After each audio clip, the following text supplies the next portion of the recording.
dukwiriye kuba rero tukaba abantu b'umumaro, tukagirirana umumaro. Kuko uyu munsi wenda Karose nkeneye umuntu ungirira umumaro, sinagize data ngo andere, yewe naho mvuka wenda bose barabamaze, barashize keretse shangazi nawe namubonye ejo bundi, nawe mubona agenda kuko nawe yarokotse kuko yabaga mu mahanga. Urupfu rutagutwaye muri 94 ntacyo uzaba.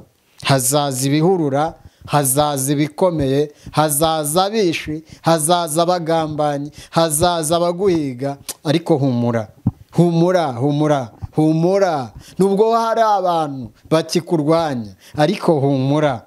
Ukeneye ubuzima, bagiye bagikeneye imibereho, bamwe bagikeneye kuturera, bagiye bagishaka kugira ngo habeho iterambere, ariko abishi babanyaga ubuzima.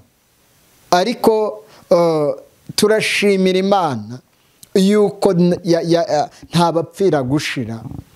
We unkurikiye wararokotse, Imana niyo yakurokoye. Impamvu dusomye ijambo rivuga ngo nuko Abiyatari abwira Dawidi ati Sawuli yisha abatambyi. Hari umutwaro mvuye ku mutwe, numvaga nimpfa ntarabona shangazi, basi ngo mubone amaso ku maso. Naho we yaba atanyemeye, basi we numvaga mfuye ntabonye shangazi, basi ngo mubone. Kuko igihe nakabonye data sinamubonye, igihe nakabonye nyogokuru sinamubonye, igihe nagakuze nkuriye mu muryango sinabibonye.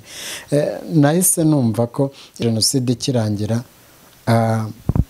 nanashimira shangazi. Shanga aho uri, birashoboka yuko uyu munsi uri kure yanjye bitewe, ariko shanga wumve kuri umwe mu bantu bongeye kuntera imbaraga.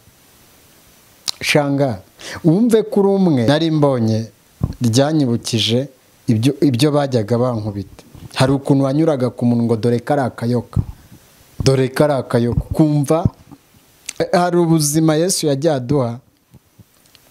Ndabyibuka uko bibutse cyangwa se uko habaye kwibuka abacu cyangwa se abazize jenoside yakorewe Abatutsi.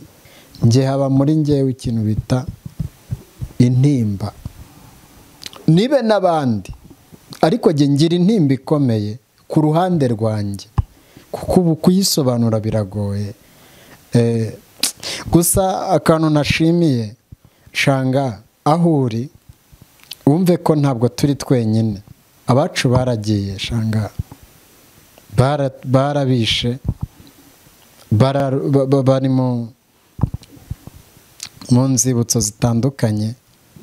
Ariko ubwo namenyaga aho data yaguye, nkamenya aho yaguye, shanga nahise numva basi nge nubwo isi itanyemera, nubwo hatabaho undi unyemera, ariko numvise nduhutse umutima. Shoboze dukwiriye kwitanaho, ntabwo dukwiye gusenyera umugozi umwe, dukwiye kwiyubaka, dukwiye kubaka igihugu cyacu, kandi dukwiriye kugera ikirenge mu batubanjirije, muri aba bapfuye bazira ubwoko, kandi tukaba intwari, kuko ni igihe cyo kugira ngo tube intwari.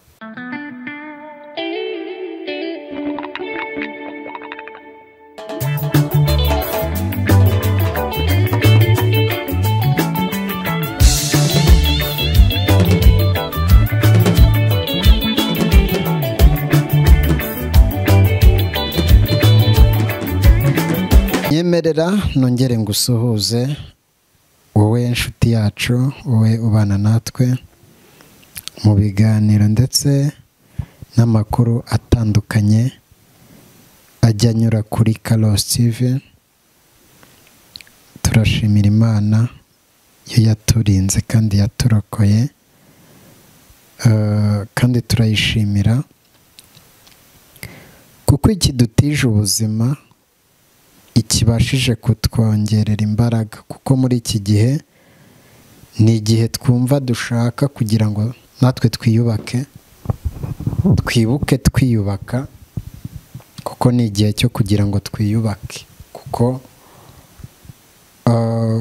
hari ibihe runaka twaciyemo tuburiramo ababyeyi, tuburiramo abavandimwe, tuburiramo inshuti, tuburiramo abaturanyi, tuburiramo abaturera, tuburiramo abanyogokuru, tuburiramo ba sogokuru, tuburiramo ba papa, tuburiramo imiryango.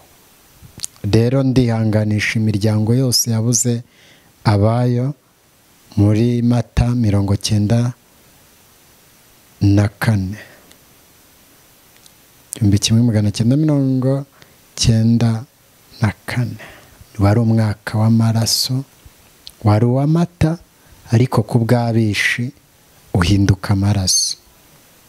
Rero tunashimira Imana yera kuko irushijeho kutwongerera imbaraga kandi ikaduha ukundi kumenya, kuko muri iyi si bidusaba gukomera. Turakomereka, twarakomeretse, yewe turacyanahura n'ibidukomeretsa. Ariko nshuti zanjye zarokotse jenoside yakorewe abatutsi, nimumfashe, nimuze dutere imbere, kuko icyizere kirahari cyo kugira ngo Imana iyo mu ijuru itubere inkingi, kuko nta wundi twakwegamaho, nta muntu n'umwe twashobora kwegamaho. Ariko bene data, ni igihe cyo kugira ngo turebe ko basa abacu batuvuyemo, tubakunze, tukibakeneye, tugishaka kubumva, tugishaka kugira ngo natwe batwite abana. Basi ni igihe cyo kugira ngo tube intwari, be kuba barasize ibigwari, ahubwo mbega aho bari baruhukire mu mahoro, bumve yuko basize intwari. Reka tubanze dusenge undi dukomeze. Mwami Imana, uri Imana y'ibifite imibiri byose, uri Imana itanga kwihangana kubabuze ababo, ndetse bagiye bakibashaka, bakibakeneye.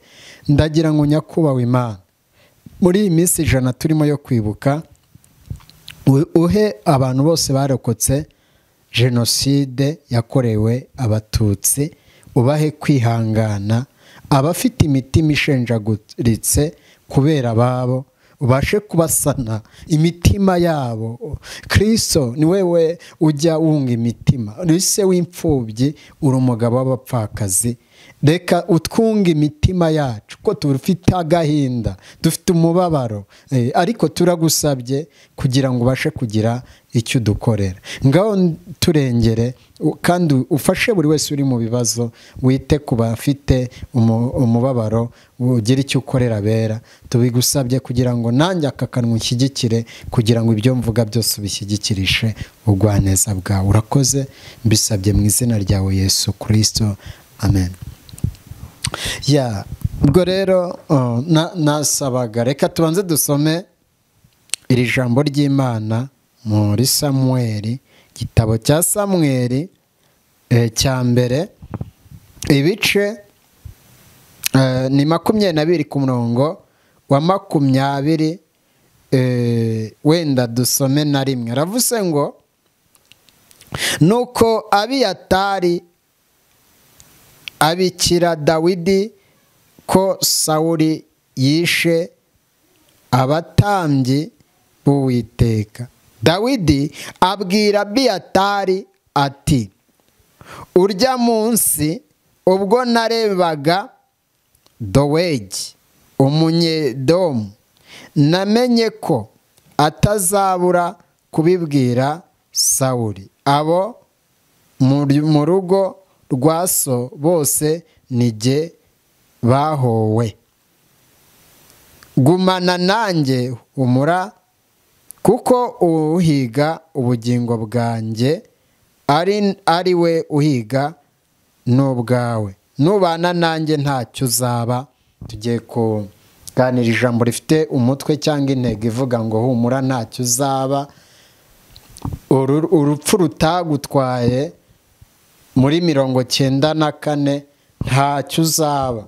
Hazaza ibihurura, hazaza ibikomeye, hazaza abishi, hazaza abagambanyi, hazaza abaguhiga, ariko humura, humura, humura, humura. Nubwo hari abantu bakikurwanya, ariko humura. Ijambo riravuze ngo ariko umwe mu bahungu ba Ahimeleki kuri 20. Ni ukuvuga ngo uyu ni Dawidi n'umutambyi bita Abiyatari. Uyu Abiyatari yajeje kubikira umugabo bita Dawidi. Ahangaha twibukiranye ko Dawidi ntabwo yari yima ubwami, ntabwo yari yajya ku ngoma. Abikirwa na Abiyatari yuko uyu Sawuli yishe abatambyi b'Uwiteka. Bundi iki gihe mbega kibi igihe kitwibutsa ko abacu nubwo batuvuyemo, badukuwemo, bagiye nta cyaha bakoze, bagiye nta muntu bahemukiye, bagiye bazira ubwoko, kandi ubu bwoko si bo baburemye, si nabo babwihaye, ahubwo bo ubwabo bagiye bagikeneye ubuzima, bagiye bagikeneye imibereho, bagiye bagikeneye kuturera, bagiye bagishaka kugira ngo habeho iterambere. Ariko abishi babanyaga ubuzima. Ariko turashimira Imana yuko nta bapfira gushira. We unkurikiye wararokotse, Imana niyo yakurokoye. Impamvu dusomye ijambo rivuga ngo nuko Abiyatari abwira Dawidi ati Sawuli yisha abatambyi b'Uwiteka. Iki ni igihe cya Sawuli n'Abisiraheli. Ahangaha Sawuli yari amaze kwica abatambyi bose b'Uwiteka, kuko uyu bita Sawuli nubwo yari umwami w'Abisiraheli, niwe mwami ubwoko bw'Abisiraheli bwabanje gutunga. Ni igihe Abisiraheli basabye Imana umwami, barayibwira bati nyakubahwa Imana, turasaba mudusabire Imana natwe duhe umwami.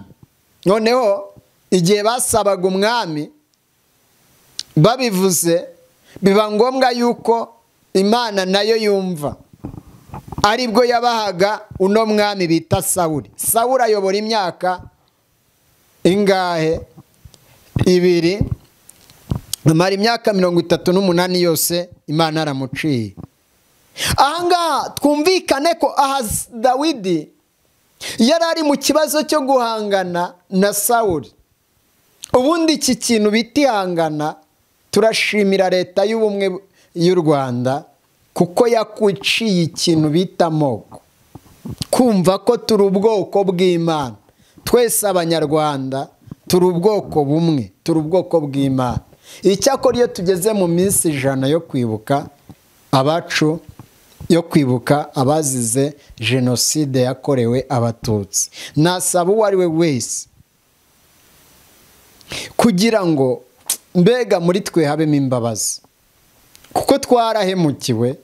Bamwe turerwa nabi, dukura nabi, bamwe ntitwiga kubera kutagira imiryango, abandi ntitwabona ababyeyi, turakura ariko turavuka bapfuye, bamwe tukiri bato tudafite ababyeyi. Tumenya ubwenge dusanga ababyeyi bacu barishwe, barapfuye, ndetse binatuviramo ubuzima bubi butumye tubaba turibo. Ariko ahangaha Dawidi abwira Abiyatari, aramubwira ngo Dawidi abwira Abiyatari ati urya munsi ubwo Dowegi, nari mbizi ko Dowegi atari bucece. Mbega hagiye muri iki gihe habaho iki gihe cya muri 1994 habayeho ba Dowegi bagiye bagambanira abavandimwe, bagiye bagambanira abishwe, kuko ba Dowegi n'ubu barahari. Ba Dowegi batishimira amahoro, ba Dowegi batishimira ibyiza, ba Dowegi bariho. Ariko ndasaba uwo ari we wese warokotse wacitse ku icumu, mbega iyubake, gira kwiyubaka, shaka uburyo cyuba intwari.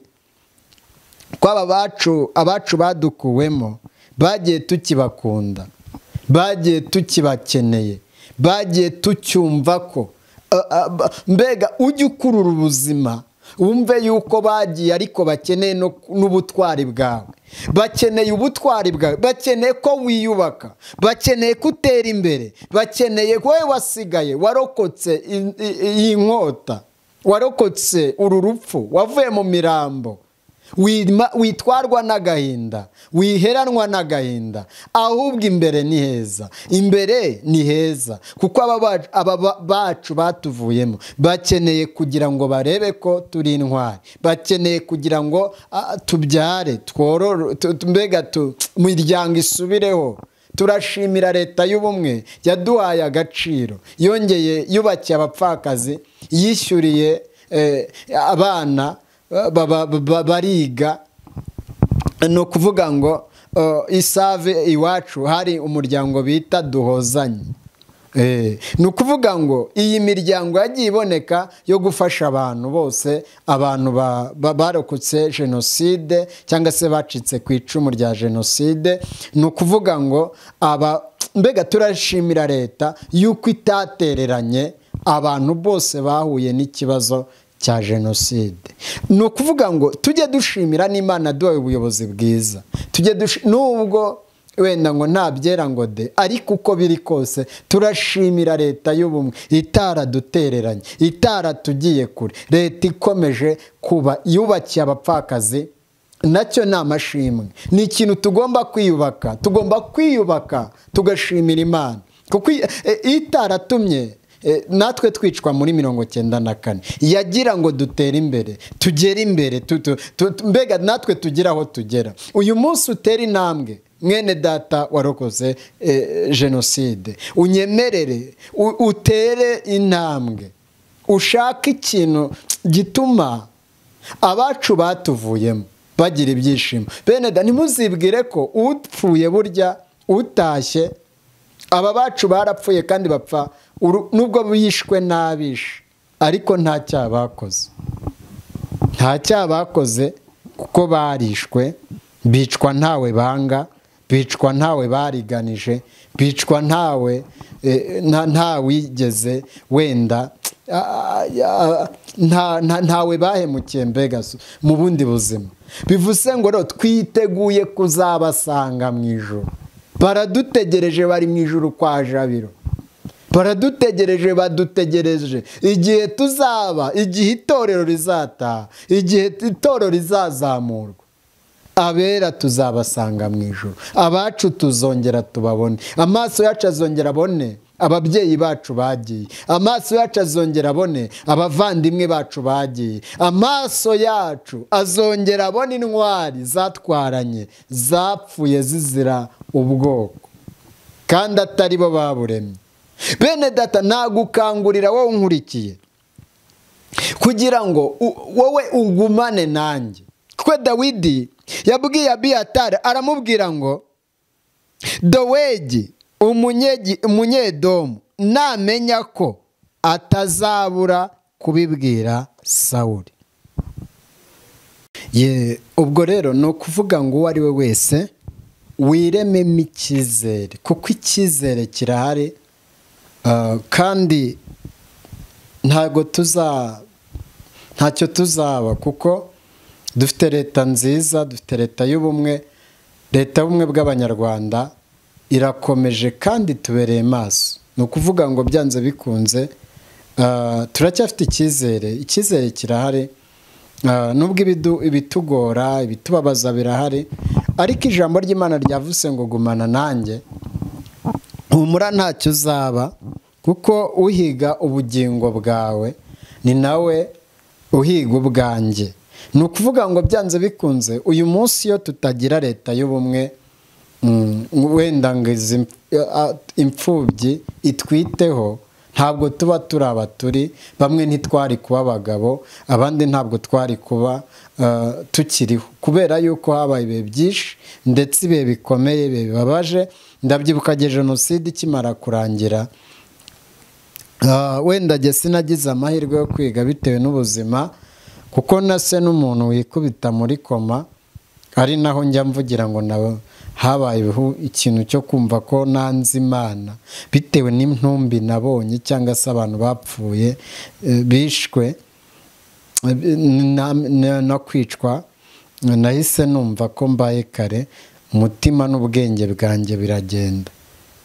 Sa n'umuntu wongeye gufata imbaraga nyuma aho nkirijwe, wenda narakijijwe, ariko nabwo numva ndacyaremerewe. Nari mfite ikintu cy'umutwaro munini cyane, numvaga nta burenganzira bw'ubuzima ngifite, numvaga nta cyizere nkifitiye, ariko aho ngumije kugendera habaho kwibuka, nko kwibuka iyo igihe cyo kwibuka kigeze, nkunda kumva zino ndirimbo za Munyanshoza Dieudonné, iyo bigeze kuri Mibirizi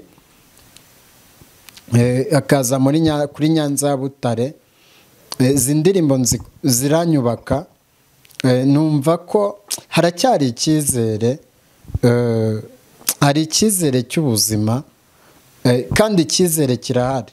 Bene reka mbabwire, buriya ababishe bari bazi ko ubuzima burangiye, ubuzima bw'Abatutsi bari bazi ko burangiye, ariko nta bapfira gushira, turacyahari, turahari, kandi nzi neza cyane numfasha nkagufasha, twese tuzajya imbere, kuko ijambo ry'Imana riravuga ngo bibe bityo mwene data. Iyo usomye Filimoni, wenda reka tuhasome, usanga ijambo ry'Imana, ubundi uyu munsi hari abantu benshi bajya bazi ko wenda iyo dusomye Filimoni igice cya mbere, ko ku murongo wa 20 aravuga ngo bibe bityo mwene data, nkubonemwo umumaro mu mwami wacu, unduhure umutima muri Kristo.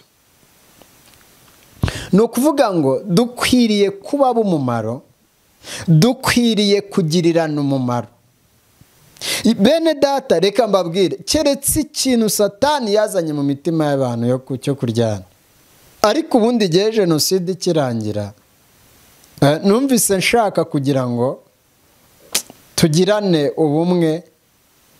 N'ubu iyo menye umuntu nkamenya ko yacitse ku icumu, mba numva yaba inshuti yanjye, mu mutima wanjye mba numva yaba inshuti yanjye, kuko hari akantu kamwe nabonye igihe cy'intambara y'94, igihe cy'intambara ya 94, kiriya gihe cyari igihe gikomeye, hahigwaga umuntu bita Umututsi. Uri cyo uri wewe, Rwenda ruba uruhinja rukivuka, ababishi baramuhigaga, ndabyibuka ko, ariko nubwo habaye guhiga no gusubiramo, kuko barishe, bahiga bari mu mashyamba, bahiga bari bihishe mu masaka, bahiga bari mu myobo, bahiga n'abari mu maparafo, wenda ari ahantu runaka bagiye babahungishiriza, bamwe babahisha, kuko nubwo hari abishi bicaga, ariko hari n'imiryango imwe itarahigwaga yagiye ihisha bacitse ku icumu cyangwa se Abatutsi. Ni ukuvuga ngo, ariko murabizi ko nyuma habaye isubiramo, noneho bajya guhiga no mu mazu ya bamwe na bamwe y'Abahutu, kugira ngo barebe ko mbega nyine bagira.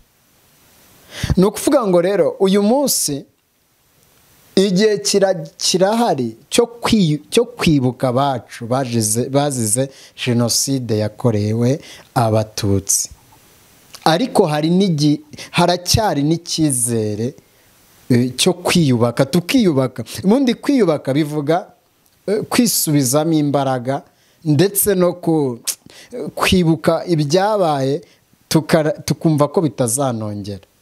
Buriya umaze kwibuka ko habaye ibibi ariko urimo usingira ibyiza, ni ukuvuga ngo bigutera imbaraga. Nk'ubu mu minsi yashize leta yacu y'ubumwe haje viziyo 2020, abantu twimiriza imbere kuzagera ku majyambere. Tunashimira ubuyobozi bwacu, leta yacu y'u Rwanda, nyakubahwa perezida wa repubulika yatuba ari hafi y'abaturage. Ni umubyeyi mwiza kuko niwe utumye twe n'abandi buri wese yabaye umunyarwanda. Ubu mbega uwari wese aragenda kumva ko ni umunyarwanda, ndi umunyarwanda. Undi iyo umaze kwiyumvamo ko icyo wari cyo n'icyo waziraga, wenda hatakiri ikandamizwa, uyu afite izuru rirerire, uyu afite iritoya, uyu nguyu ni inzoka, uyu ni iki n'iki. Mbega kuba ubuyobozi bwacu bwaragiye iki kintu bukagica, kuko murabizi ko mbere y'uko habaho icyo bita jenoside yakorewe abatutsi, habayeho ubwoko bumwe bwavugaga ngo uriya ni inzoka, habayeho ubwoko bumwe bwahoraga bugifitiye ishyari abatutsi. Ugasanga umuntu muraturanye ariko arahora yumva yuko agufitiye ishyari bitewe n'ibyo ugezeho, cyangwa se we wahinze, we yahinze, cyangwa se yanadeshye, mbega ntabikora cyangwa bikora nabi. Ariko kuko uyu mututsi yahinze akeza, none ugasanga habayeho ikintu cy'ishyari, aricyo cyavuyemo jenoside. Cyabyimbye kiragenda kivamo inzangano zikomeye, kizamo no kuvamo, kiza kuviramo imbaga ni nyamwinshi, imbaga nini cyane y'abatutsi yishwe izira ubusa, izira ubwoko.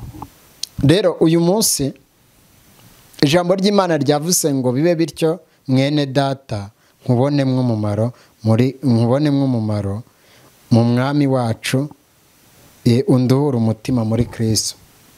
Dukwiriye kuba rero tukaba abantu b'umumaro, tukagirirana umumaro, kuko uyu munsi wenda karose nkeneye umuntu ngirira umumaro. Sinagize data ngo andere,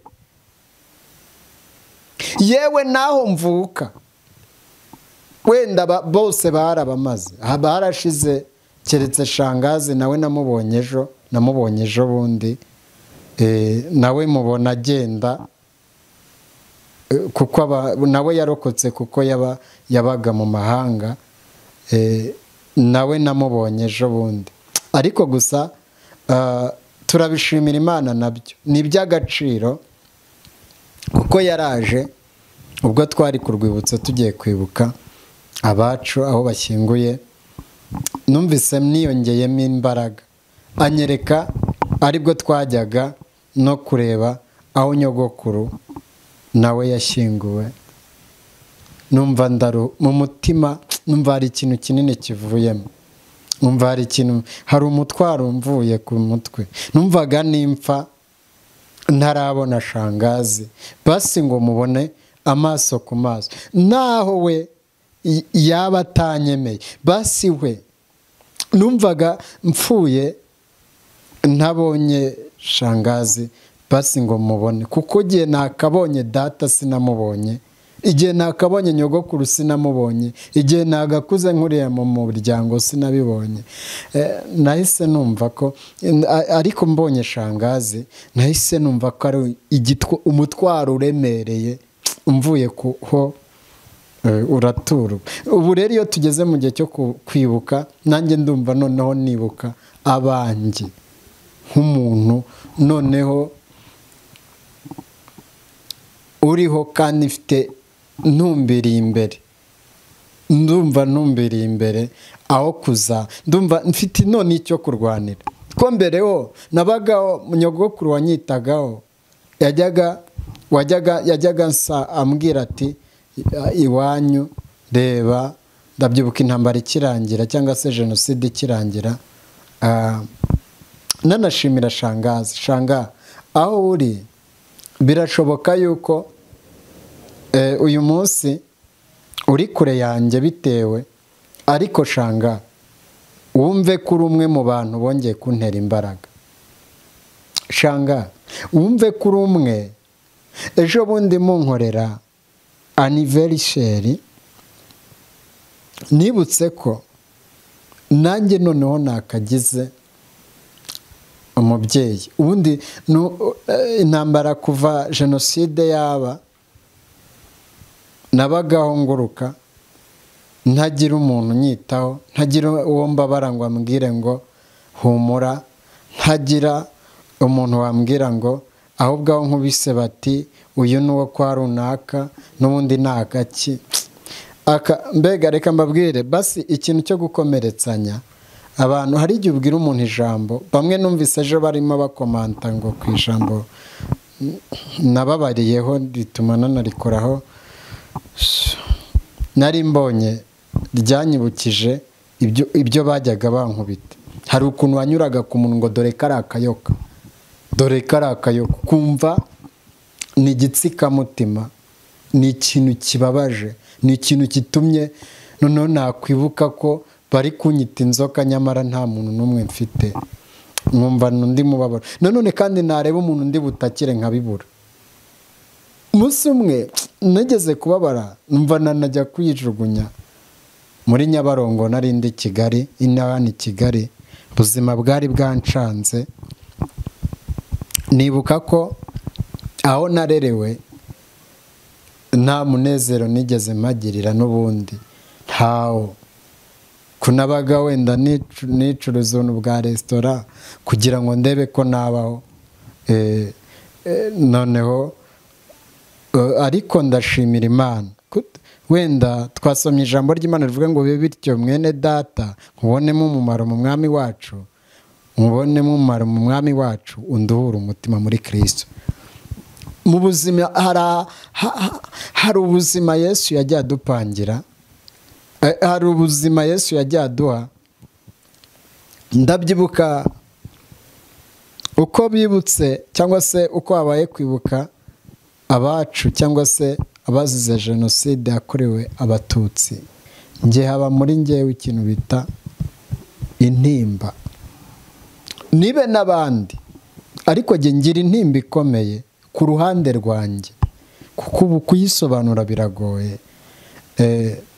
Gusa akantu nashimiye, shanga aho uri wumve ko ntabwo turi twenyine, abacu baragiye, shanga barabishe, bari mu nzibutso zitandukanye. Ariko ubwo namenyaga aho data yaguye, nkamenya aho yaguye, shanga nahise numva basi njye nubwo isi itanyemera, nubwo hataba undi unyemera, ariko numvise nduhutse umutima, numva noneho mfite icyo kwibuka, mfite noneho kwibuka, numva uko uku kwezi kuzajya kugera nanjye mfite icyo kwibuka. Ubu rero ndi kwibuka famiye, noneho ndumva ndi mu kwibuka famiye, kandi numva nshaka kuba umugabo. Namwe munkurikiye mwarokotse jenoside yakorewe abatutsi, mumfashe twibuke, tuba abagabo, nituba abagabo, kuko aba bacu bagiye bagira ngo tuba abagabo, bagira ngo nubwo badusize ntibadusige mu matongo. Oya, koko habaye ikintu bita gusenya, gusahura, habaye kwica, gusahura no gutwika no gusenya. Ibi bintu byarabaye. Rero ndagira ngo wowe unkurikiye reka twigirire icyizere twumve ko nubwo abacu ubuzima bwagiye ariko ntabwo bwazimye kuko baradusize turahari ku bwabo niyo mpamvu rero hariho kwibuka abacu nk'uko ijambo ryavuze ngo we bityo mwene data nkubonemo umumaro muri Kristo unduhura umutima dukwiye kuruhurana imitima wowe wenda ufite ubushobozi ugasura imiryango irimo ijegajega ifite intege nke mu buryo bw'imibereho ko hari imiryango yiciwe ndetse itafite n'ibyo kurya idafite aho kuba rero iki ni igihe cyo kwibuka ariko habaho no kugira ngo aba bantu tubasure aba bantu badusure mudusure kuko abantu turakomeretse turababaye dufite agahinda rero abafite ubushobozi dukwiriye kwitanaho ntabwo dukwiye gusenyera umugozi umwe dukwiye kwiyubaka dukwiye kubaka igihugu cyacu kandi dukwiriye kugera ikirenge mu batubanjirije muri aba bapfuye bazira ubwoko kandi tukaba intwari kuko ni igihe cyo kugira ngo tube intwari ni igihe cyo kugira ngo tugire ikintu kinini twumve ko aba bapfuye bitanze kubwo bamennye amaraso ariko nubwo bamennye amaraso dukwiye rero abana babo twe basize n'abuzukuru babo dukwiriye kuba urumuri rumurikira isi dukwiye kuba urumuri rumurikira isi ikareba tukaba icyigisho cyiza tukaba intwari kuko ubutwari buraharanirwa ni ukuvuga ngo ubutwari buraharanirwa niyo mpamvu rero wowe unkurikiye ngendeye ku ijambo ry'Imana rivuze ngo we bityo mwene data nkubonemo umumaro mu mwami wacu ndura umutima muri Kristo Yesu dukwiriye kuba inkingi za bene data bajegajega